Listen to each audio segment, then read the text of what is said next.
Astonishing Legends Network.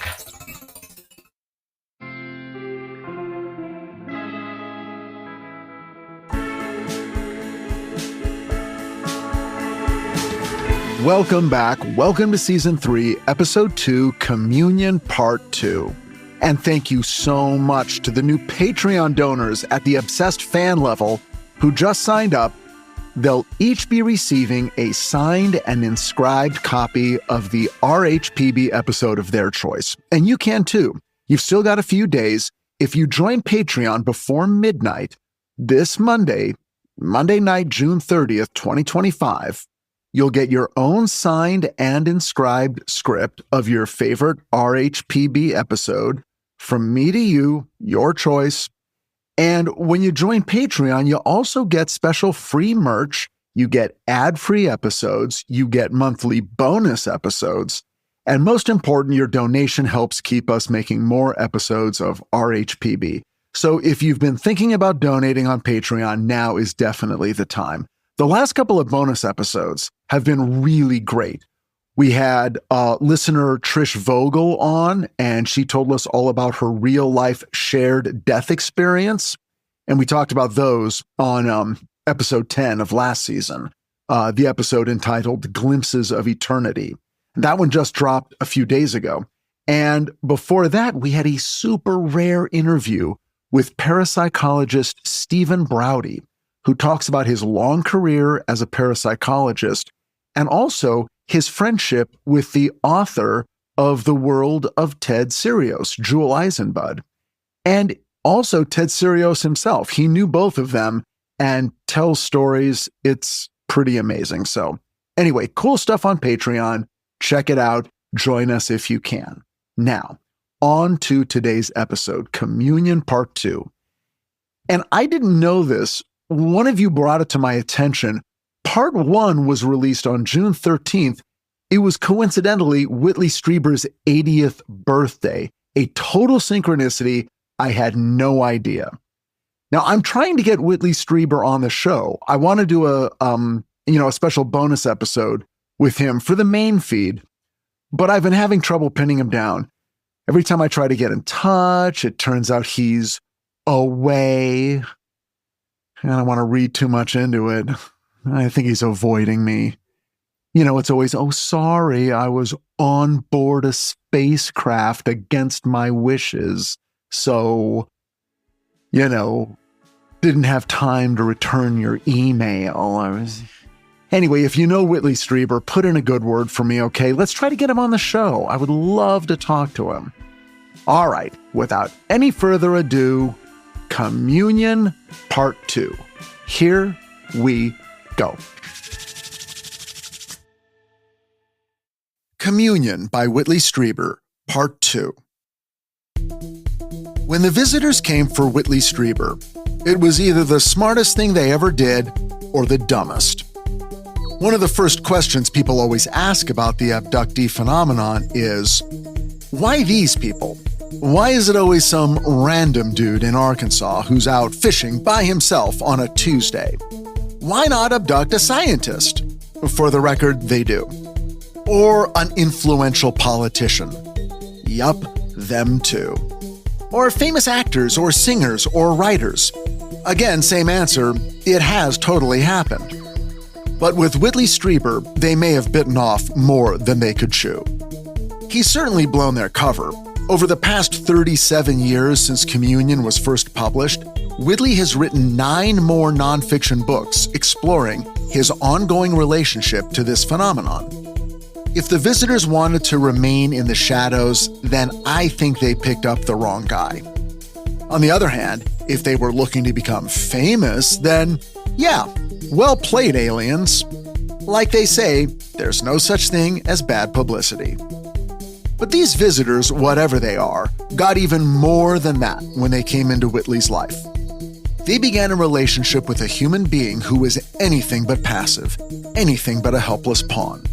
For one thing, as a writer and a lifelong student of human consciousness, Whitley is someone who is naturally reflective, who instinctually goes to the darkest place in his imagination, and dwells there looking deep into that dark, searching for answers. Once he got past the initial terror and despair of the situation, he became interested in it. He began asking questions. What was happening to him? He searched back through his memories of the visits, both consciously and while under hypnosis, and like all good writers, found himself remembering things. Not just physical details, but emotions. His and theirs. Fleeting impressions. There were moments when he had the distinct impression the visitors were confused, impatient, happy, or even scared. Early on, he felt strongly that the visitors feared him in some essential way, and his suspicion was that they were intimidated by his individuality of thought, personality, and emotion. When they asked him, "What can we do to help you stop screaming?" he recalls, through his own terror, that there was a keen sense of anxiety among his captors. It was observations like these that, when he finally took note of them, led to his rather unorthodox decision, a decision that has had a greater impact on his life, and maybe human history, than anything else. He decided to engage with the visitors. When you or I would probably rack our brains trying to figure out how to cut off communication and never encounter the visitors again, Whitley leaned in. What if I didn't run? What if I turn and face them? Even better, what if I explicitly invite them to come back and see me again? On the one hand, this seems insane, so scary. On the other hand, it might be seen as the psyche's best way to attempt to gain control over a situation that is pretty obviously not under his control. To me, this decision feels recklessly self-destructive. It's one thing to study sharks from a metal cage, and quite another to cover yourself in bloody chum and drift about in the middle of the ocean screaming, "Eat me!" But here we must factor in Whitley's wife, Anne, who from the very beginning not only believed that Whitley's visitations were real, but also fully supported his adventurous spirit. She too saw a chance for deep learning in what her husband was going through, and she agreed that while it was terrifying, it was also a unique opportunity to connect with something truly transcendent, and if Whitley was up for it, she would have his back. In fact, it was she who came up with the title for the book. Quote, "Call it communion," she said, "because that is what it's about." While Matt and I were writing our train movie, which at the time was called Rolling Thunder, Matt's high school friend, J.J. Abrams, was also working on a movie. His was called Regarding Henry, and he was in New York, where it was currently in production, with Mike Nichols directing and Harrison Ford in the title role. Every once in a while, Matt would get a call from JJ while we were working. I could only hear Matt's side of the call, but afterwards, he'd fill me in on whatever was going on in JJ's life at that moment. And it was excruciating. I'd met JJ a few times, and he was a very friendly and an extremely nice guy. But even then, it was obvious that he was so talented at a level I would never attain. So my jealousy and envy was never based on notions of how he got lucky and didn't deserve the success he was having. He absolutely deserved it. Did Matt and I deserve it? Only time would tell. But in the moment, it was hard. It's what I imagined being on a sports team in college must feel like when you begin to realize that some other athlete is headed to the majors and you most likely are not. It makes you feel foolish for even trying. Every one of his dreams was coming true, while we were sitting in my boiling hot office writing a Die Hard ripoff. He was being rewarded for writing a thoughtful human drama. What the hell were we doing? I was used to going through life feeling like a failure and knowing that the odds against succeeding were 1,000,000 to 1, but I never, ever felt as big a failure and my life never felt as hopeless as when JJ called. Matt sent JJ the first 20 pages of our script to get his opinion. I was both worried and excited. I was worried that he would think it was shit and that we were stupid for even writing it, but I was excited that maybe he'd love it, and somehow that would magically lead to something good happening for us. Maybe he'd show it to Harrison Ford, and suddenly we'd have a star attached. Stranger things have happened. A few days later, I showed up at Matt's house as he was getting off the phone with JJ. He had read the pages and had thoughts, and I could feel my stomach drop. Among the scenes we had sent him was one in which our hero, Martin Rush, a rail investigator with the National Transit Safety Board, was having an awkward encounter with his ex-wife. It was a scene we both loved because it made our hero seem like a real guy, like in Die Hard when John McClane gets into a fight with his estranged wife, Holly Gennaro. In our script, Martin's ex-wife takes him to task for never being there for their teenage daughter, which we thought was cool because once he and his daughter get on the train and the terrorists take over, his goal will be quite clear: to literally be there for his daughter when the stakes are high and her life is on the line. And because Martin Rush was our hero, we wrote the ex-wife to be a real hard-ass, so we'd feel sympathy for him. It was a solid, fun scene, and JJ's note was to change it completely. "Make us love her," he said. This made no sense to me, but Matt went on to explain what JJ had told him. If our hero's ex-wife is a bitch, it doesn't make us love him. It makes us wonder why he married her in the first place. It actually makes us question his judgment in some fundamental way. But if she's a solid, real person, and everyone is trying to make the best of what is clearly a difficult family situation, we'll sympathize with him and the daughter, and even the ex-wife.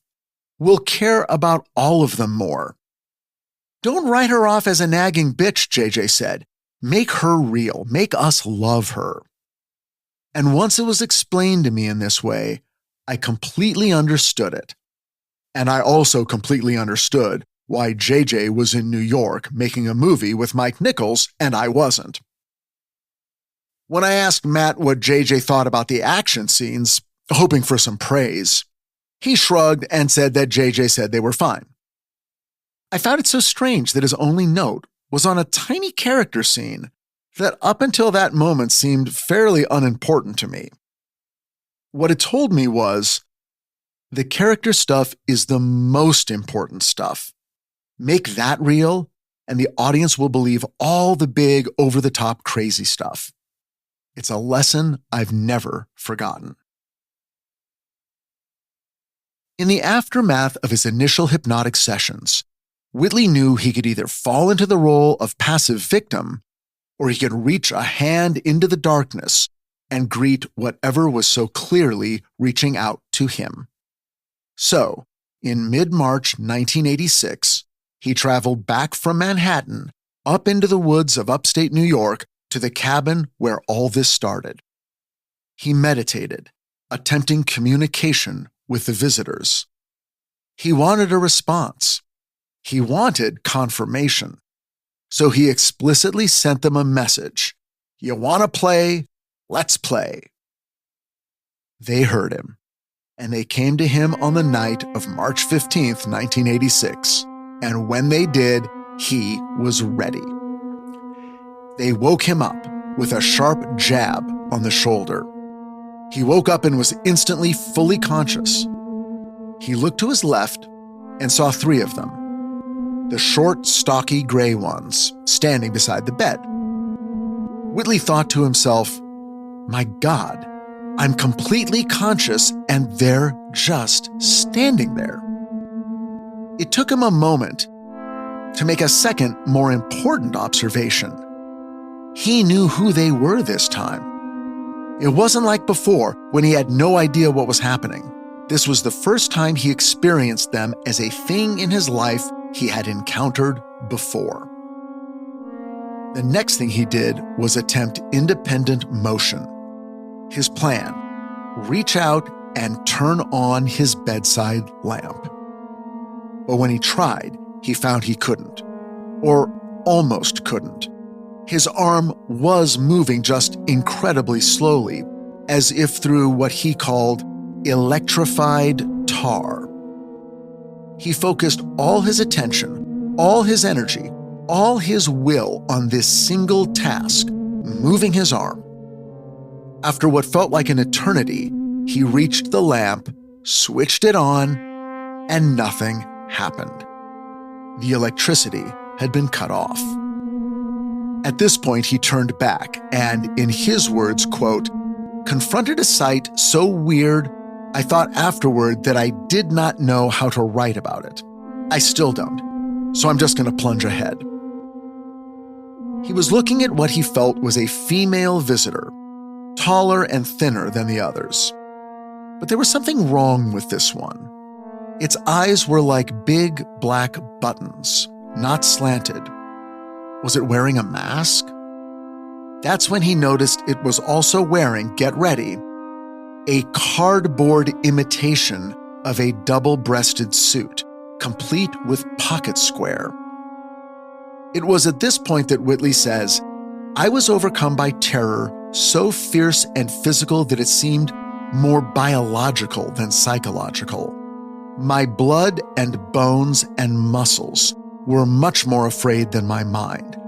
My skin began tingling. My hair felt like it was getting a static charge. The sense of their presence in the room was so unimaginably powerful and so strange. Despite his fear, he remembered his mission. Quote, I had to communicate in some non-threatening manner. I wanted them to know how I felt about them. I wanted them to know I was still functional and on some level independent. So he did something so unexpected, so badass that it's like for a moment he became Jim Rockford or Colonel Hannibal Smith from the A-Team. He smiled at them. If he could have, I'll bet he would have lit up a cigar and blown smoke rings in their faces. As it turns out, he didn't have to. The minute he grinned, everything changed. The visitors disappeared in an instant. And Whitley?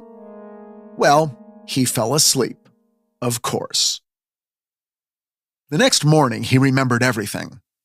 And the meaning of what had happened was not lost on him. Quote, the visitors irrefutably announced themselves to me. They allowed me to see them while in full possession of all my other memories of them, albeit in a more or less completely restrained physical condition. I wonder if it all had something to do with my request for confirmation, because confirmation is what I had asked for, not proof, and it seems that they took me at the exact meaning of the word. By Labor Day weekend, Matt and I were only halfway through Act 2. Parts of the outline weren't working, so we found ourselves spending many nights going backward to solve major story problems, which brought our growing page count to a standstill. We'd work late and then finally stop, feeling exhausted and not sure about what we had accomplished. I wish I could tell you something cool, like then we'd go to a dive bar and drink all night, or to some trendy nightclub where we'd gaze at nocturnal celebrities and dare each other to talk to them. But we did none of that. We'd stand out in front of my house at 2 a.m, in the quiet of my street and the silence of the night, and whisper to each other about specific moments that were or weren't working in the script.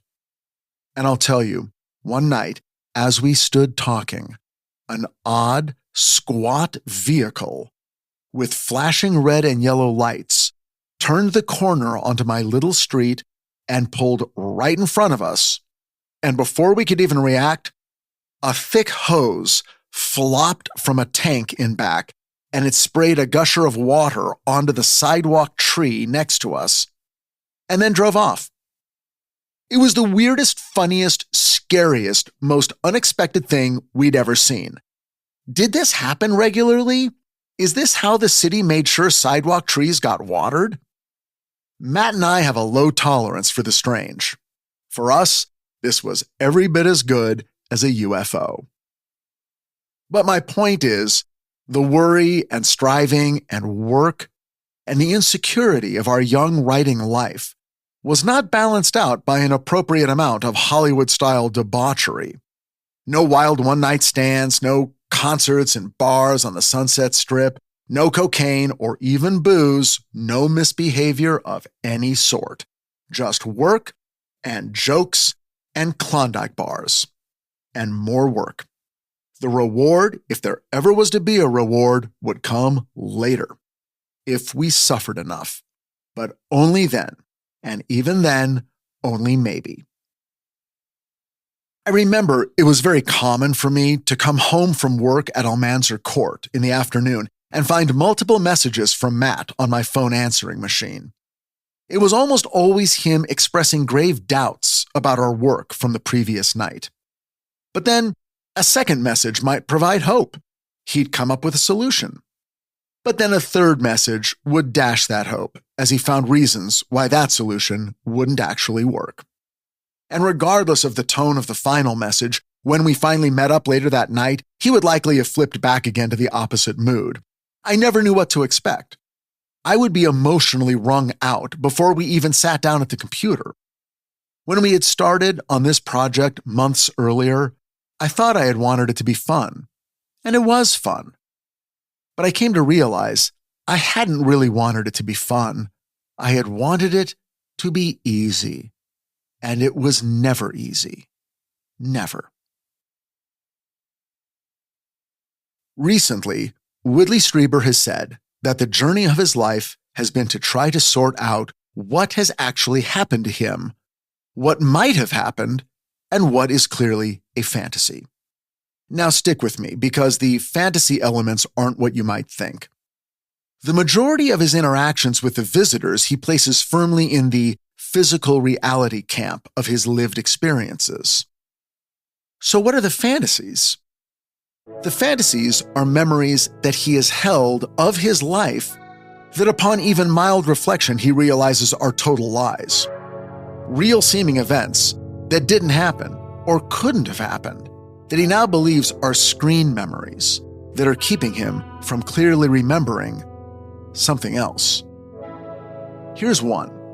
Quote, "A dozen times I have told a story of being menaced by an old college acquaintance whose terrifying appearance and phone calls had driven my wife Anne and I from our 76th Street walk-up to our East 75th Street high-rise and finally to the village. A part of this myth is the kindly detective who hypnotized me and enabled me to identify this individual by listening to his voice on a tape. Then we put a stop to his game by simply phoning him back after one of his vicious calls. But it didn't happen. None of it happened. It's just a screen memory. Like the story of the 6 weeks in Florence that never happened. After I realized that I had not actually been there that long, I began to believe another story that I had gone to Russia and then to France and been caught in the French strikes of 1968 without reference to the fact that they ended 2 months before I crossed France. But why do I need these absurd stories? They're not lies. When I tell them, I myself believe them. I don't lie. Perhaps I tell them to myself when I tell them to others, so that I can hide from myself whatever has made me a refugee in my own life. Are these screen memories being provided by the visitors? Or is it Whitley's own brain stitching together some kind of narrative fabric to pull over his past and keep his psyche intact when the real events are too strange and awful? And in case you were wondering, these screen memories are common among all abductees. For abductees, the inverse of a screen memory is missing time. Classic cases involve leaving on a car journey and arriving at your destination long after you expect to. 20-minute drives suddenly last hours, and your memories of it are vague and incomplete. This exact thing happened to Whitley, and not just in a car. He was in London as a student when, quote, I found myself outside a hotel at about 6 a.m. I went in and booked a room and slept until about noon. After lunch, I went back and found that my room had been let to someone else and my belongings stored in a trunk in the basement. The management was quite put out. They told me that I had said I would be gone for no more than 2 weeks, and then had disappeared for much longer since I had not kept up my rent. My room had then been given to another student on their long waiting list. Now, just to be clear, Whitley left his hotel, had lunch, went back, and was informed that he had been gone for more than 2 weeks. What the fuck? It is these stories that make us doubt Whitley's sanity. Or maybe I should say his credibility, more than the ones involving spaceships and the creatures that fly them. And I know of other readers of this book who become frustrated at around this point in the text. Their feeling can be boiled down to, it starts out being a book about a guy who gets abducted by aliens one night, but then it turns out it's been happening his whole life and his family's involved, and then he has huge chunks of his life that never happened or that he doesn't remember or he misremembers, and on and on and on. It's too much. It's everything but the kitchen sink. It's like he's afraid the book wasn't long enough. I think what we're reacting to is the implication, the emotional realization that there might be more to this phenomenon than we think. It doesn't strike out of nowhere like a bolt of lightning. It's part of something larger. There actually is a rhyme or reason here, a method to the madness, and our instinctual gut reaction to this is, I am no longer interested, which I, of course, find interesting. Like the urge to return to sleep after a visitation. It seems completely counterintuitive. However, many people who simply observe a UFO in the sky report being overcome with a feeling of, forget about it, it's not important. It's only later that they realize how strange and inappropriate a reaction it is. In Communion, Whitley Strieber struggles with this. It takes a huge effort of will on his part to face what's happening to him and to not deny it or ignore it, and then actively try to figure it all out. He's the patient and the doctor, the victim and the detective, the man on trial and the judge. Upon multiple readings of the book, you can actually feel him stepping forward to offer testimony and then step back to evaluate it. Long sections of the book are given over to theoretical musings and reflections on ancient archetypes, and that's the writer in him trying to make sense of things and fit his experience into a larger context. This is when his conscious mind takes over and distances himself from the visceral reality of his experiences. And it's hard to parse the results. After all, he's a writer and a human being, and he has to get through the day. How long can your psyche survive nakedly observing your own reactions to difficult situations? At what point do you step back and impose a narrative onto your own life and distance yourself from your own experience for your own survival? By late September, just as the grip of the Los Angeles summer was finally easing, Matt and I hit the home stretch of our script. Page after page of painstaking and minutely choreographed action. Some nights we only did 3 pages instead of our goal of 5. Some nights it was only 2, but it was pure adrenaline-fueled joy. We'd keep reading and rereading the beats to each other and writhing with ecstasy at how brilliantly the sequences were structured and how awesome this movie was going to be. The final pages came together so perfectly that when it was finally done, it came almost as a surprise. Suddenly, we were finished. Now what? Matt had been in touch with a young lawyer named Carl Austin. Neither one of us had an agent at this point, but Carl, who was 25 at the time, making him a couple of years older than us, was eager to help us out and maybe make a name for himself. He read our script, which was now called End of the Line, and loved it. So he took us on as clients. He gave us a few notes, which we did, and by Christmas, it was decided that he would send it out to all major studios on Monday, January 14th. On Wednesday, January 16th, a US-led air and ground war began in Iraq. World War III had arrived. Or again, so everyone thought. People were scared and glued to their televisions to follow the final moments of human civilization. You know what no one was doing? Buying a script about terrorists taking over a train. By the end of February, the first Gulf War was over, and our hopes of selling End of the Line, well, that was over too. Maybe the most fascinating part of Communion is Whitley Strieber's transcript of a meeting with a group of 11 other abductees, including himself, hosted by Bud Hopkins. At first, Whitley wants no part of it. He, like we, assume it's going to be a bunch of starry-eyed, self-deluded lunatics braying about the divine wisdom they have received from our outer space brothers and sisters. Instead, what he finds is, quote, a group of average people, hard-headed and not unusually imaginative. None of them are seeking publicity. They all demanded anonymity. Among them were a business executive, a hairdresser, a museum curator, a scientist, a musician, a dancer. They clung firmly to the idea that they might have been dreaming. Clung to it, I thought, as a bit of driftwood in a storm. They all shared bits and pieces of their experiences and their feelings about it, and the similarities are shocking and undeniable. They've all seen versions of the same visitors, the same crafts.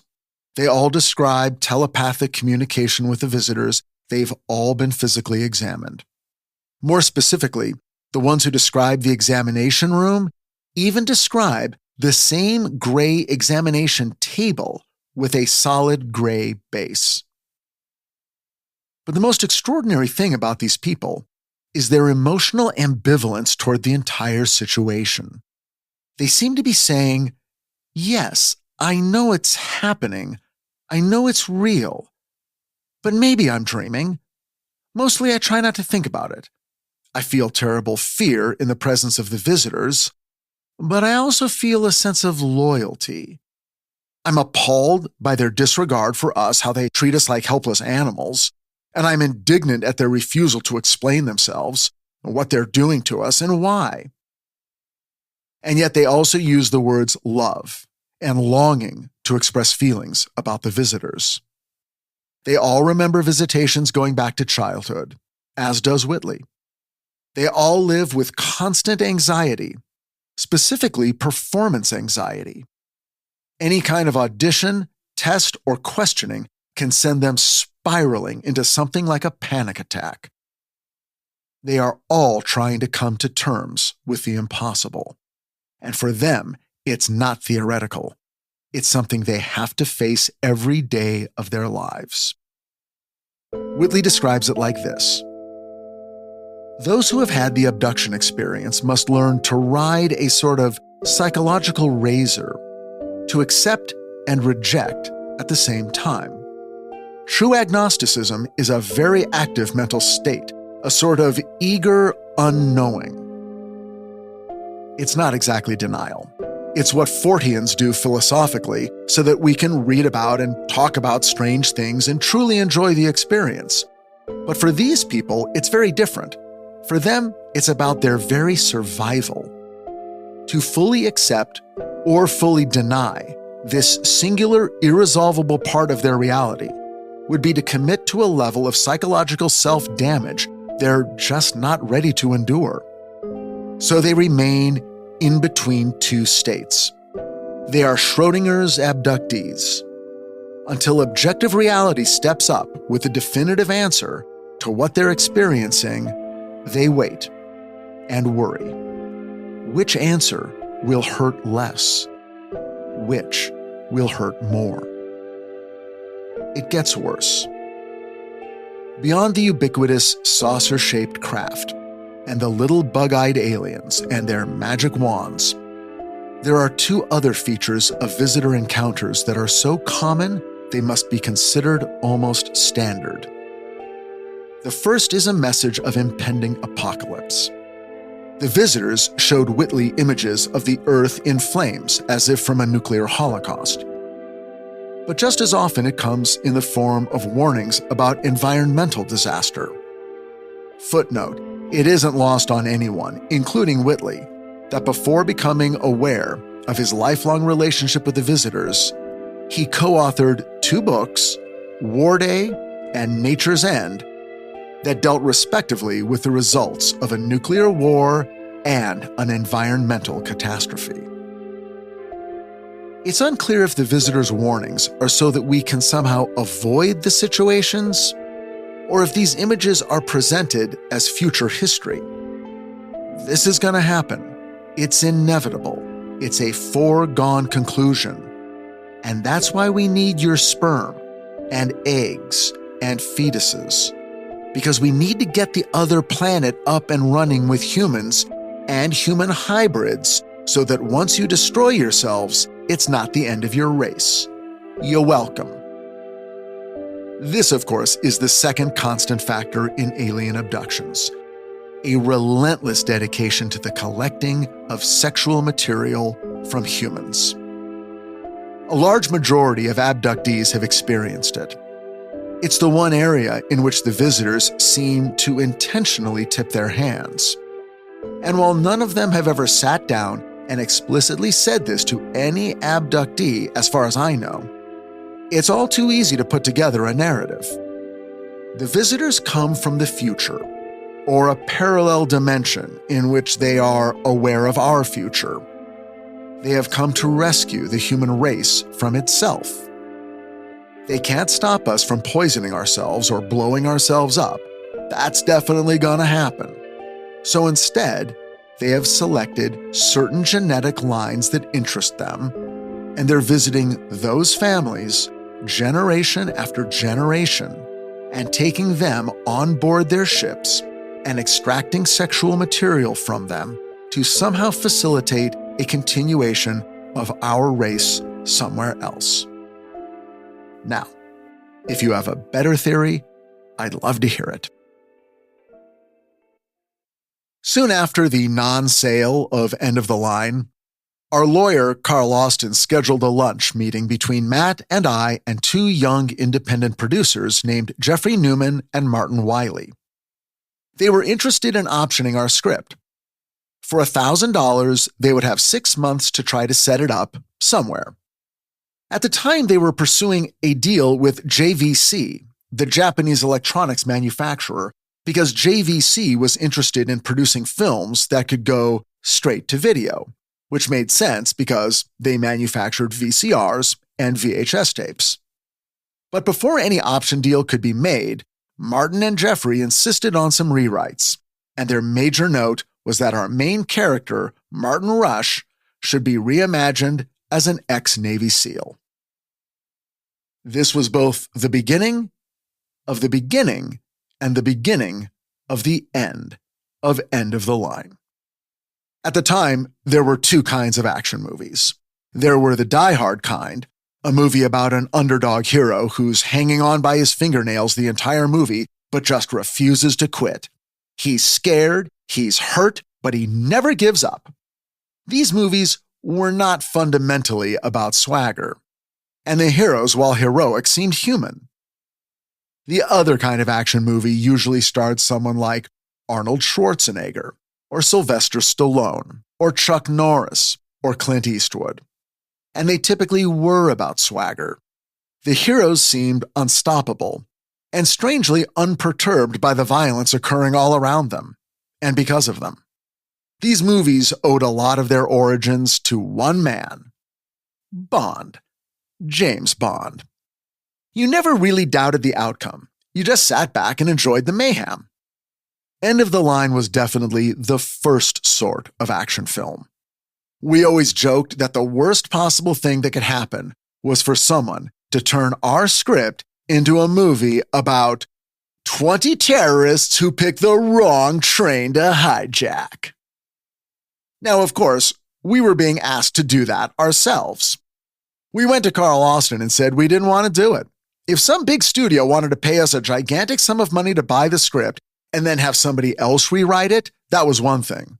But now, here we were, being asked to dismantle our own script ourselves and for practically nothing.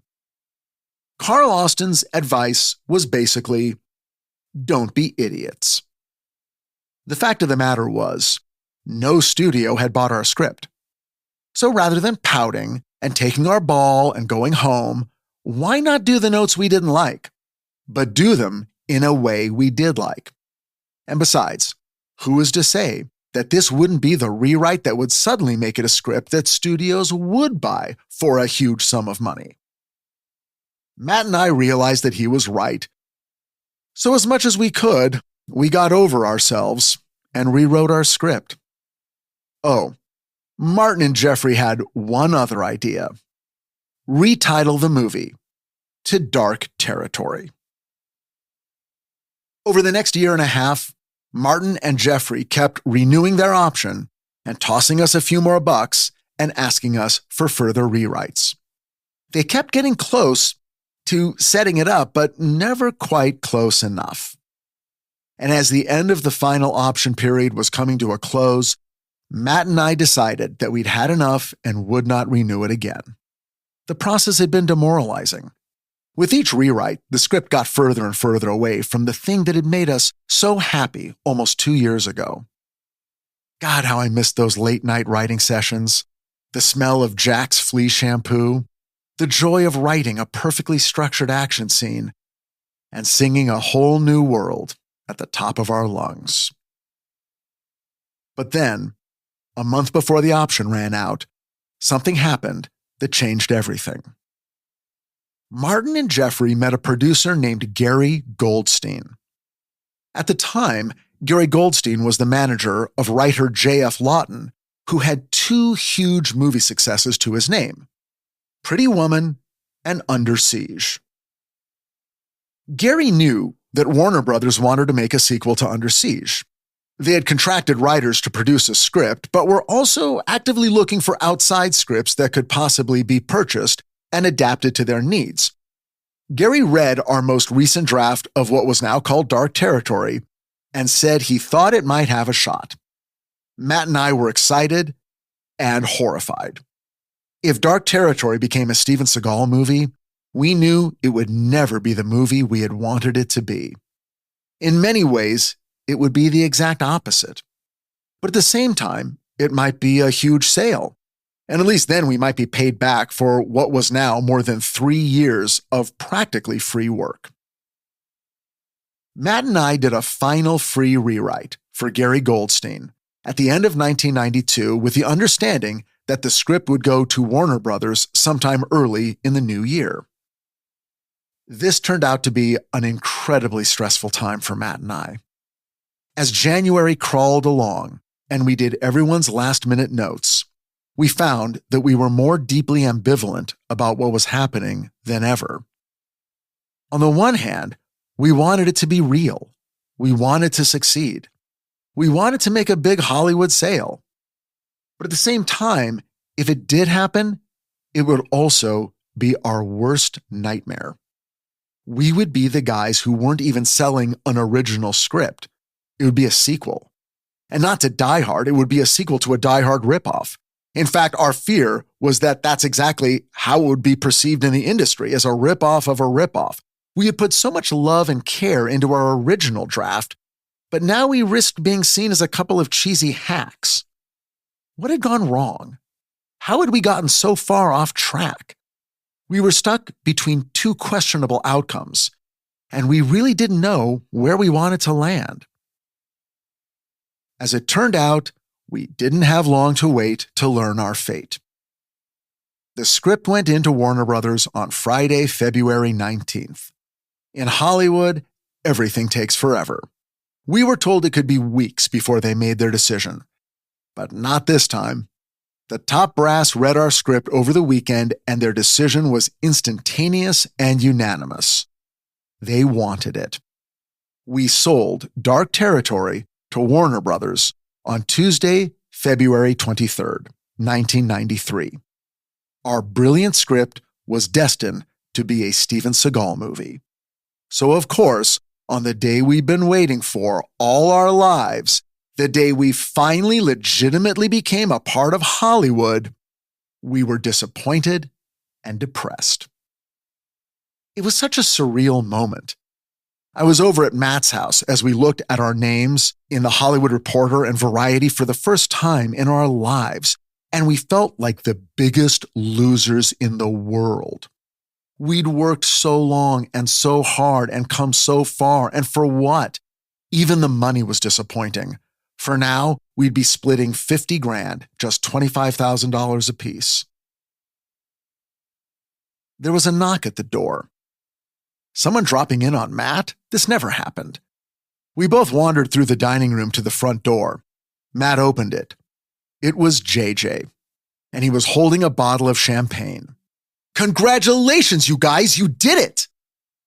We quickly ushered him inside, embarrassed by his excitement. We set the champagne aside and then explained to him why his congratulations were misplaced. We'd barely made any money on the deal. There had been no bidding war, and the script was destined to be degraded as it was turned into a Steven Seagal movie. This was no time for celebration. JJ looked at us, stunned. Then he said, "You guys are idiots.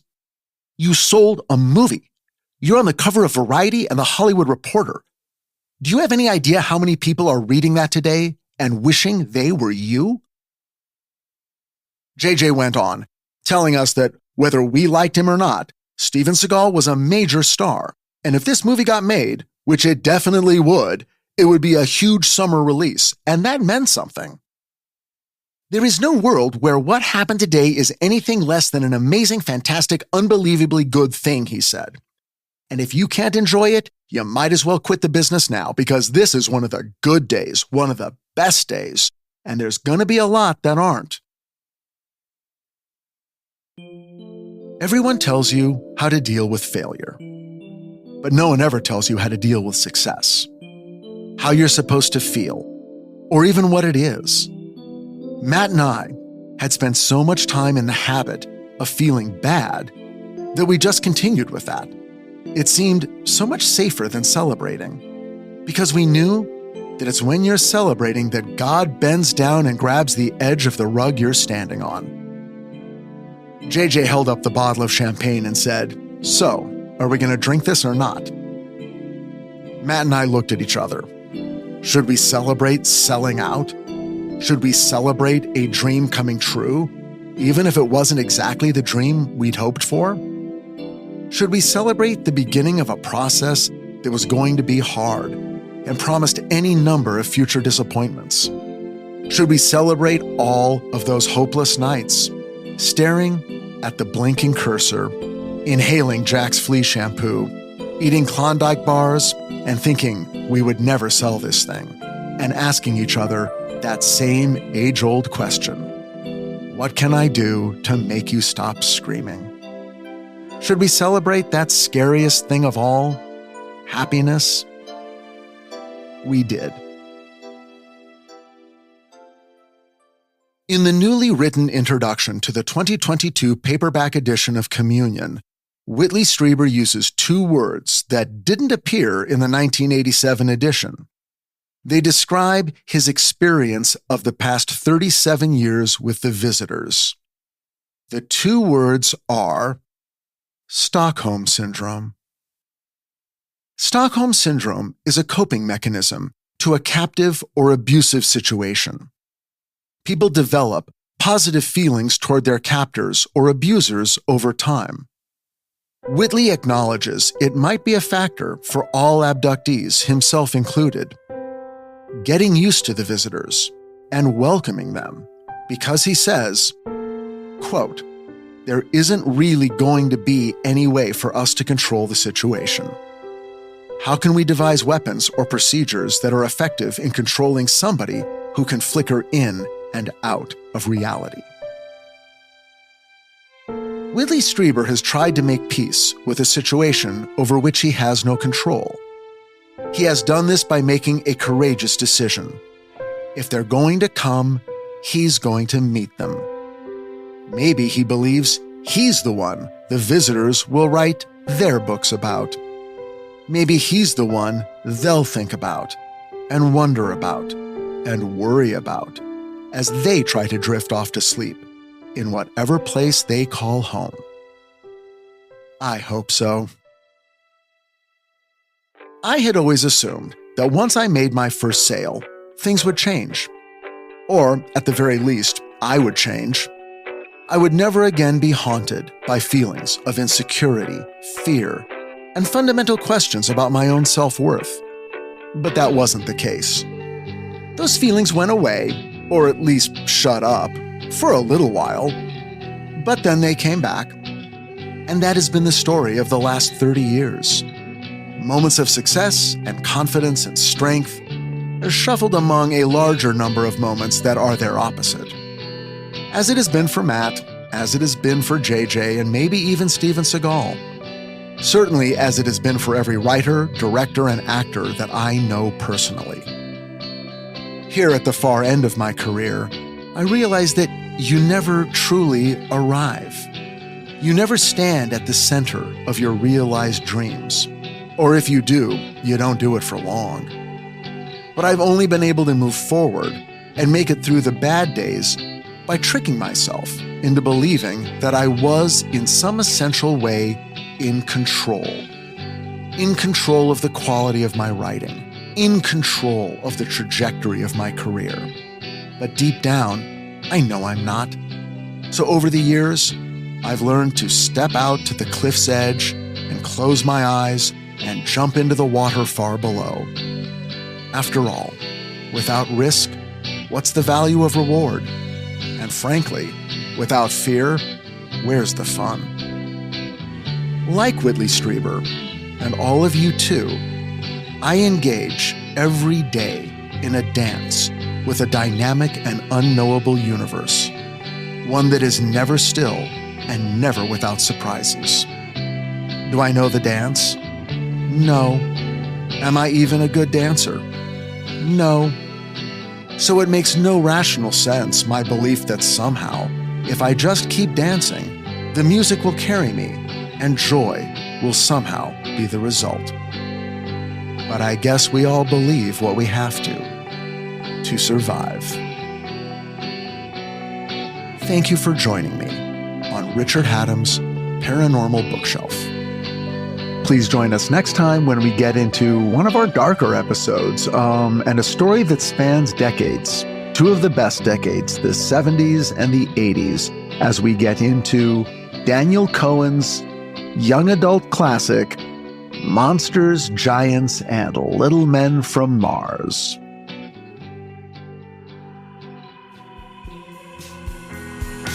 Richard Hatem's Paranormal Bookshelf is presented by Astonishing Legends, 134 West, and Summerland Entertainment. Executive producers, Scott Philbrook, Forrest Burgess, and Susan Lambert. Our associate producer is Tess Feifel, and our sound designer, engineer, and editor is Kevin Ducey. Artwork is by Tommy Beaver, website is by Kayla Lord, and our music, as always, is by Nima Kazaruni. Until next time, be safe and be well, find the light in the dark, and we'll see you again soon.